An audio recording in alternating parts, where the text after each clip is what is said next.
మన తిరుమల వైభవం యూట్యూబ్ ఛానల్కు స్వాగతం. ఈరోజు మరో వీడియోతో మీ ముందుకొచ్చేసాం. ఎన్నో ఆసక్తికర అంశాలతో మీ ముందుకొస్తున్న మన తిరుమల వైభవం ఛానల్ తప్పక సబ్స్క్రైబ్ చేయండి. ఇక వీడియోలోకి వెళ్ళిపోదాం. మన జీవితంలో కొన్నిసార్లు కర్తవ్యానికి ప్రేమకి మధ్య నలిగిపోయినట్లు అనిపిస్తోందా? మనలో ప్రతి ఒక్కరం ఏదో ఒక సమయంలో మన సొంత కురుక్షేత్రంలో నిలబడతాం. అలాంటి ఒక మహాసంక్షోభం నుంచే శ్రీమద్ భగవద్గీత పుట్టింది. ఇది కేవలం ఒక పుస్తకం కాదు. ఇది ఒక యోధుడు తన అంతరాత్మతో చేసిన యుద్ధంలో శాంతిని ఎలా కనుగొన్నాడో చెప్పే కథ. మార్పు ఈ ప్రపంచం యొక్క నియమం. చూటానికి చాలా చిన్న వాక్యంలా ఉంది కదూ, కాని గీత మొత్తం సారం ఇందులోనే ఉంది. మన జీవితంలో ప్రతీదీ అంటే సంతోషం, దుఃఖం, బంధాలు, పరిస్థితులు అన్నీ కూడా ఒక ప్రవహించే నదిలాంటివి. ఈ నిజాన్ని మనం మనస్ఫూర్తిగా అంగీకరించడమే శాంతివైపు వేసే మొదటి అడుగు. కథ ఎక్కడ మొదలవుతుందంటే కురుక్షేత్ర రణరంగంలో. లక్షలాది సైనికుల శంఖారావాలతో, గుర్రాల సకిలింపులతో గాలిగూడా బరువెక్కిపోయింది. కాని అసలైన అన్నిటికంటే పెద్ద యుద్ధం బయట కాదు, ఒక యోధుడి మనస్సులో మొదలైంది. ఆ యోధుడు మరెవరో కాదు, అర్జునుడు.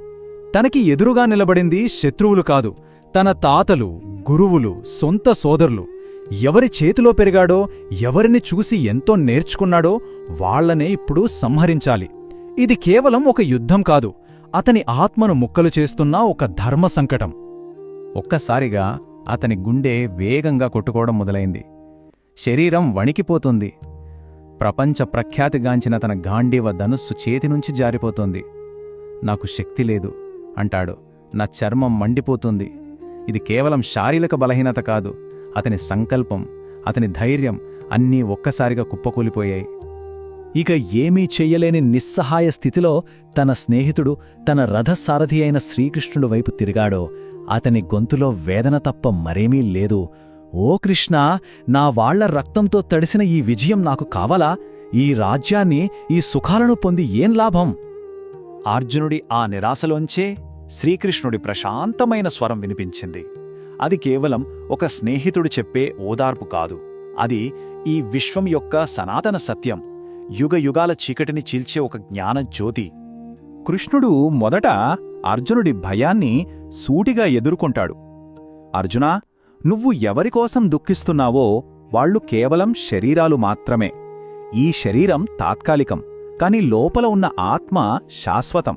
దాన్ని ఏ ఆయుధం నరకలేదు, ఏ అగ్ని కాల్చలేదు. అంటే నువ్వు నిజానికి ఎవర్నీ చంపలేవు.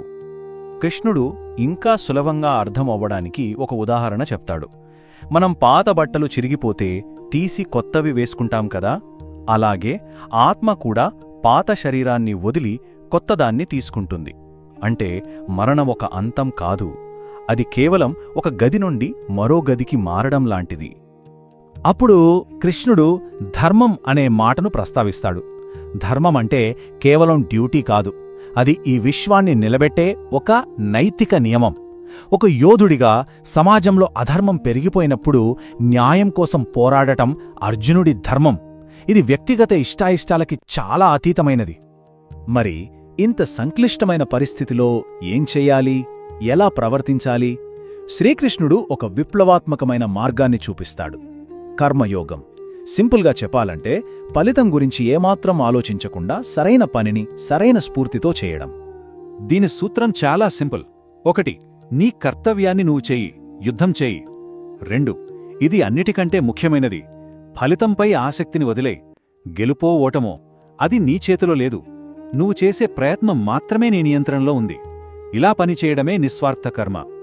వీళ్ళందరూ నా చేతిలోనే చనిపోతారు, నువ్వు కేవలం ఒక సాధనం మాత్రమే అని కృష్ణుడు చెప్పినప్పుడు దాని అసలు అర్థం అహంకారాన్ని వదిలేయమని, నేను చేస్తున్నాను అనే భావన నుండి బయటికి రమ్మని.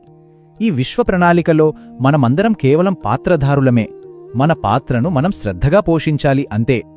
కురుక్షేత్ర యుద్ధం కొన్ని రోజుల్లో ముగిసిపోవచ్చు, కాని కృష్ణుడు మన దృష్టిని ఎప్పటికీ అంతంకాని మరో యుద్ధభూమి వైపు మళ్లిస్తాడు.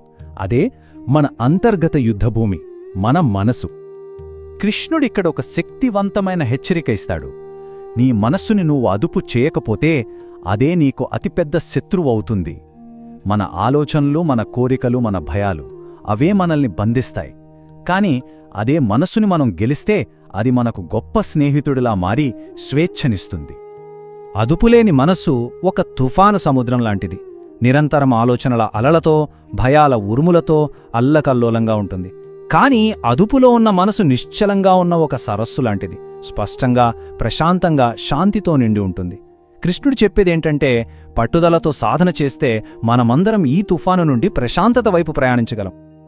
అయితే మనసుని గెలవాలంటే మనం ఒప్పుకోవాల్సిన ఒక ప్రాథమిక నియమముంది. అదే మనం మొదట్లో మాట్లాడుకున్న విశ్వనియమం, మార్పు. ఇది గీతలోని అత్యంత శక్తివంతమైన సందేశాల్లో ఒకటి. గతాన్ని గురించి బాధపడకు, భవిష్యత్తు గురించి ఆందోళన చెందకు.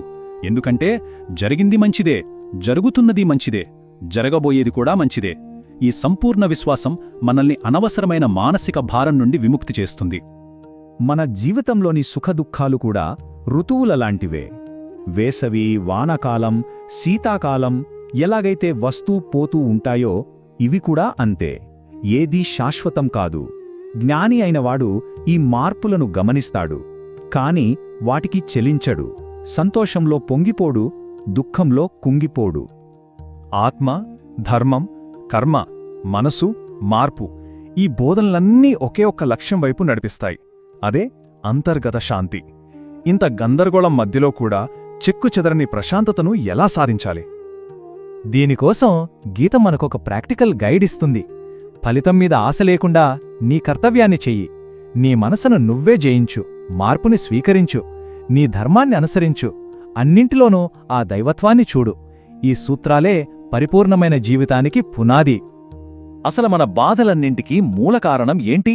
కోరికలు, ఆస్తులు, సంబంధాలు. మనం వాటిని ఎంత గట్టిగా పట్టుకుంటే అవి మనల్ని అంత బలంగా కట్టిపడేసి బరువుగా కిందికి లాగుతాయి.